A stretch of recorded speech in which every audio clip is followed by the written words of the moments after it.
Welcome to the Teenage Mutant Fight Club podcast. Yeah. Get ready for a thrilling journey into the wild world of flash fiction. Oh, yeah. Where teen heroes and underdog outcasts face incredible challenges. It's like we're stepping right into those blockbuster action films. Yeah, that's a great way to put it. And this week, we've got two fantastic flash fiction stories that I know you're going to find captivating. I mean, they're so good. First up is a story called Nightfall Nomads. Okay. So picture this, right? Two siblings, Kira and Finn, but these aren't your average teens. They've got this incredible secret, the ability to manipulate shadows. Now, throw in some paranormal investigators who are snooping around their old house, fueled by, all that online hype. You can't escape these days. Oh, yeah, totally. And Kira and Finn finally decide, you know what? Enough is enough. Their parents vanished months ago, leaving behind these super cryptic warnings about their powers. So instead of running, they decide to use their shadow-bending abilities to turn their home into, like, this ultimate stay-out zone. Right. Like a keep-out sign, but for ghosts and stuff. Exactly. Like, think of it as less pest control, more supernatural home security. Yeah, it's a really interesting take on the whole haunted house thing. It's like they become the source of the scary stuff instead of being scared themselves. Yeah, it's such a cool twist on the classic, haunted house story.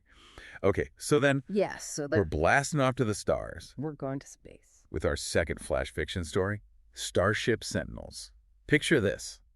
You grow up on Mars Base Alpha. Gravity's more of a suggestion. The suggestion than a rule. Definitely not a rule. And your backyard is, this vast emptiness of space. Amazing. Our heroes in this one are Maya, this super agile explorer, Ben, the tech whiz, and Anya. She's the brains who can navigate the colony's data systems like it's like a video game. Wow. Now, these aren't your typical astronauts. Right. They're just kids Heads in space who know every bolt and circuit of their Martian home. And then a cloaked supply ship shows up. But guess what? Space pirates. Of course. So these young Martians have to use their zero-gravity know-how and their deep understanding of their spaceship-like home. It's a whole different kind of spaceship, isn't it? To defend it. That's right. Get ready for some seriously inventive problem-solving. Oh, yeah. They're really clever, these kids. In thin Martian air. I love the contrast between these two stories. We go from this familiar but kind of spooky old house setting to this futuristic, isolated Mars colony. It's such a cool juxtaposition. Right? Yeah, and yet both stories, they focus on young people who have to step up, face these extraordinary circumstances. Right, exactly. To protect what's there. Yeah, to protect their homes. It's a really powerful theme. So we've got these two wildly different flash fiction stories. Two wild stories, yeah. Our journey today is to really dig into what makes them tick. Absolutely. To understand, the cleverness of these young protagonists. They're so sharp. And what ultimately makes these tales so gripping. Yeah. Let's dive right into Nightfall Nomads. What grabbed you first when you encountered Kira and Finn's situation? Was it the paranormal investigators themselves, the hidden abilities, or the mystery surrounding their parents? All those elements are super intriguing, right? But for me, it was the feeling of being backed into a corner. They've been living with a secret, and the trauma of their parents disappearing. They're probably just trying to keep a low profile. Right. And then these investigators show up, boom, yeah. Forces them to make a choice. Keep running and hiding, or confront the situation head on, using the one thing that makes them different. Using their powers, yeah. Yeah, and that forced confrontation, it's a powerful moment for their characters, It really pushes their development. I think it's really interesting that this story mentions the investigators have neon pink hair. Neon pink hair. And they're broadcasting, online rumors. Right, with a camera. With a camera. What does that tell you about the threat Kira and Finn are facing? It's not just someone walking into their house, is it? No, definitely not. The neon pink hair and the online thing, it brings in this whole digital age aspect. Right. Their lives could be splashed all over the internet. Yeah, that's a whole other level of scary. It's like this added layer of vulnerability, you know, beyond just the physical threat. Yeah, it's like their secret could become public knowledge. Yeah. Which could attract even more unwanted attention. Yeah. And put them in even more danger. Exactly. And it kind of suggests this world where, spectacle and sensationalism, they drive the narrative, and Kira and Finn, they risk becoming part of someone else's online show. It's a really interesting layer to the story. I noticed that Finn tries to play it cool at first, dismissing the haunting claims. Oh, yeah. He's like, whatever, it's nothing. But it feels like he's putting up a front. Like you can sense their fear. They're terrified. Even with their powers. Yeah. And they realize that running away isn't a long-term solution. Yeah. So they make this decision to stand their ground. They do, yeah. What do you think that says about them, about their inner strength? I think it shows a real turning point for them, like Finn's trying to be brave, but deep down he's scared, he wants to protect his sister, but their decision to fight back instead of running away again, it shows resilience, I think. Right. And a realization that they can't keep running forever. Right, they can't just keep avoiding things. It really speaks to their courage. Maybe it's fueled by responsibility for each other. Yeah, like they need to protect each other. And maybe a longing to get back some control over their lives, to have something that feels normal again. So here's where things get really interesting. Can you paint us a picture of their powers, the shadow-bending abilities that Kira and Finn have? Oh, yeah, it's super cool, right? The story describes them bending shadows, twisting them to their will. Like, they can even solidify them into monster shapes. That's so creepy. I know, right? Imagine, like, inky snakes slithering across the walls, and this towering wraith with empty eyes blazing with spectral fire. That would freak me out. Oh, yeah, it'd be terrifying. Yeah. And as a defense, it's not just physical, it's psychological, These investigators are expecting maybe cobwebs and dust. Yeah, like the usual haunted house stuff. Exactly, but instead they get these, like, real-life nightmares. I think it would be incredibly effective, totally disorienting. I mean, who wouldn't run away from that? Seriously. It's clever the way they use their powers, turning something intangible into a real, tangible threat. It's like they're weaponizing fear itself. Exactly. There's this moment where Kira starts laughing. Does she? But it's described as hysterical and tinged with relief. Yeah, I remember that line. What do you think that kind of reaction tells us about the pressure they were under? Oh, I think it's a release, It's all that pent-up fear and anxiety just bursting out. Yeah, it's like a pressure valve finally opening. The fact that it's hysterical, it shows just how close to the edge they were. And then, later on, we see Finn's eyes described as having this fierce light. I remember that. What kind of shift do you think is happening within him at that point? It's like he's not just afraid anymore, right? No, I think it's a real transformation.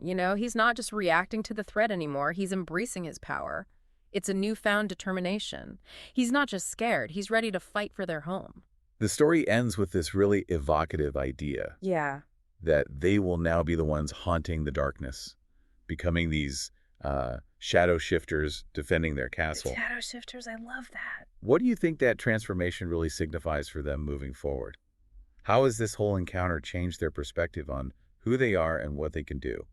I think it signifies a huge shift in their identity, They've gone from being victims, hiding in the shadows. Right, they were always on the run. To becoming the guardians of their space, the masters of those shadows. I think their perspective has completely flipped, from fear and secrecy to empowerment. Their house, which was once a place of vulnerability, maybe even a reminder of their loss. Right, a reminder of their parents being gone. Yeah, it's now their fortress, a symbol of their strength. By embracing their abilities and using them to defend themselves, they haven't just scared away a threat, they've found a new understanding of who they are and what they're capable of. Okay, let's shift gears completely and blast off to Mars with Starship Sentinels. This story drops us into a whole different world. Whole other planet, really. What were your first impressions of Maya, Ben, and Anya in their lives on Mars Base Alpha? The story talks about recycled air and hydroponic tomatoes like it's the most normal thing. It's so interesting, isn't it? That detail about the recycled air and tomatoes, it instantly makes it feel like a home, in this totally extraordinary environment. Yeah, like a little slice of Earth on Mars. Exactly. These kids, they grew up there. So for them, recycled air, tomatoes from a lab, it's just everyday life. And that familiarity with what seems so strange to us, it becomes their strength. Right. They don't even think twice about it. They're not just surviving on Mars. They've adapted. They've made it their own. And that deep understanding of their environment, it sets the stage for their ingenuity later on. The story mentions that gravity on Mars Base Alpha is more of a suggestion than a rule. Such a great line. It's like a little detail that sets the scene so perfectly. Yeah, it's like, oh, by the way, we're on Mars. Exactly. So how does their understanding of this low-gravity environment become an advantage when the pirates show up expecting easy pickings? Imagine growing up in a place where gravity is, like, optional. It would be so cool. You'd have this natural agility, this spatial awareness that people used to Earth gravity wouldn't have. That's a whole different way of moving.